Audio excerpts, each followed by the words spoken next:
6 dually into the shop. As you can tell, there's not really much of exhaust on it right now. Still drives pretty good though. I'm gonna have to turn it off, move some shit around.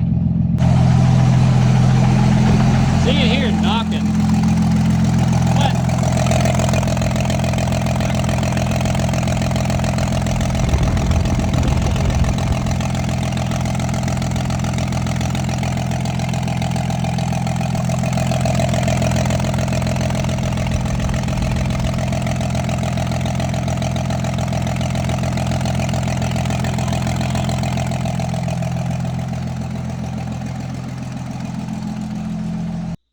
Well, I'm going to start to get to work pulling this engine out.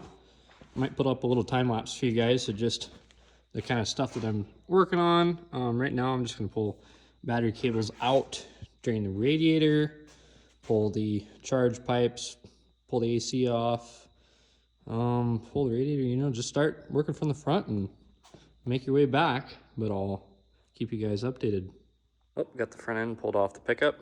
Removing the fan right now. Figured I'd make you guys a little bit of a video on pulling this guy.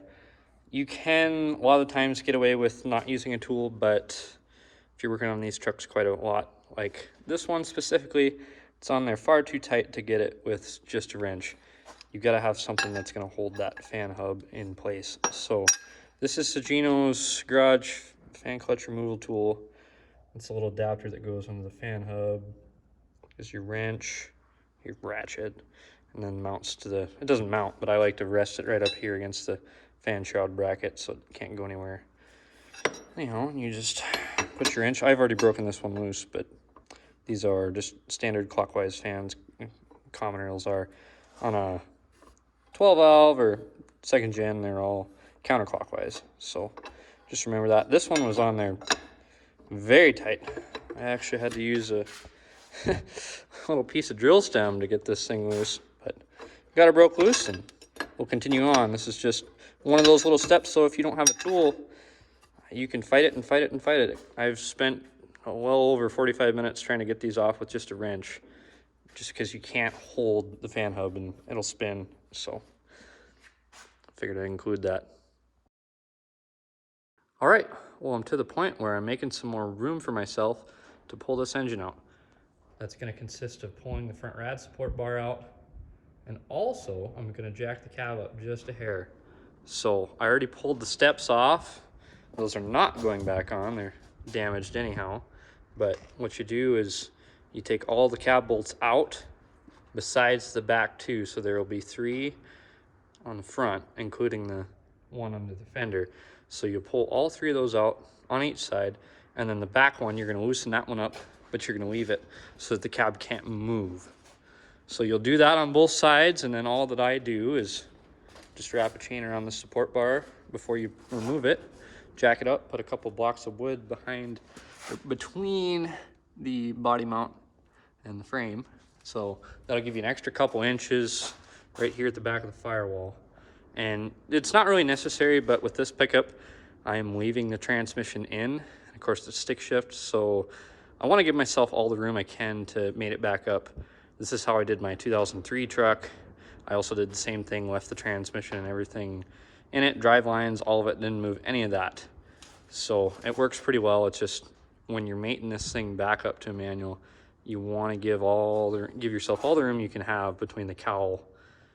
I'll probably remove the valve cover as well, but just a couple of precautions to make my life as easy as possible when I get to that step.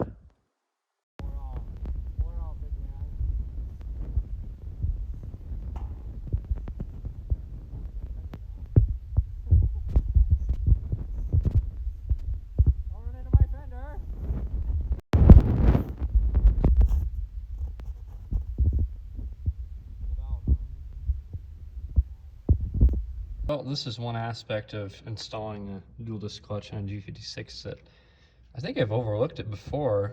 I don't remember ever doing this when I installed the clutch on the last one anyhow. Don't forget to remove this washer. All right, well, that was a big step right there. Just got the engine, made it up to the transmission. Now, did I save any time by not pulling the transmission and mating the engine straight to it?